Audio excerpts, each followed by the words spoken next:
And first of all, I want to talk about the tariff war between China and the United States. It's recently a hot topic where has been discussing everyone, by each and everyone of us who has stake in U.S.-China relations. Well, I don't think the tariff war between the two giants in the world is going to last long, because it's not good for either side. On the American side, that they will have to suffer the inflation, especially in the commodity side, because China is a manufacturing powerhouse which contributed to around 20% of the total import of American imports. The sneakers, the clothings, houseware and kitchenware and everything. Actually, the American people cannot neglect or cannot afford not buying the Chinese imports, because Chinese labor is so cheap and Chinese products is way cheaper than the imports from the rest of the world. So due to the concern of inflation, Americans gonna raise the tariff based on the reactions of its own people, the voters. So they have to take great concern on these people. So I don't think it's lasts long in this perspective.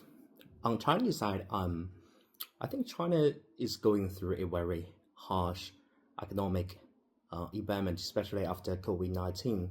The 3-year lockdown already killed many, maybe hundreds of thousands, maybe millions of jobs, and it's already in a sluggish economy where a lot of new graduates cannot find jobs, and tens of millions of people are laid off. Housing crisis and bubble economy. So they are facing a mounting pressure due to the sluggish economy. So they cannot afford losing the market as the big market, as one of the biggest markets. China needs America as well.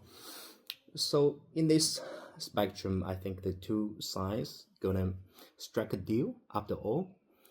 But when we're talking about this definite result, and we also have some analysis on what exactly the tariff is going to be. What's the result of the tariff war? Well, according to my analysis, I try to read some reports from the U.S. government and some of the venture capitalists reports, who claim that in the last term, Trump term, they increased the tariff of Chinese imports by around 17%. But that doesn't harm American economy at all. It only has very minor influence. So based on the last term's influence and data, and they got to a conclusion that in the next 2 years, it's fine for America to raise the tariff of Chinese imports to around 60% or more than 60%. But it's gonna be a slow process, which let's say this year they're gonna raise the tariff 20% or 25%, and next year they're gonna raise the tariff to 35%, and then in the midterm of Trump Trump administration, that's gonna be like 2026. So they're gonna eventually raise the tariff to around 60%, and I think this calculation or this analysis is reasonable. However, that China also has some cards to play. For example, is rare earth, which is an irreplaceable part. Once the American wants to manufacture its products in national defense, in high-tech products, high-end products, for example, chips and defense wear, for example, missiles or some core parts of electronics. So they still cannot find a replaceable partner to supply such materials. It's going to take another like 3 or 4 years to accomplish such supply chain transformation. Therefore, my suggestion, my analysis, that at the end of the day, they're going to collaborate. And America is going to raise the tariff to, let's say, 30 or 40%.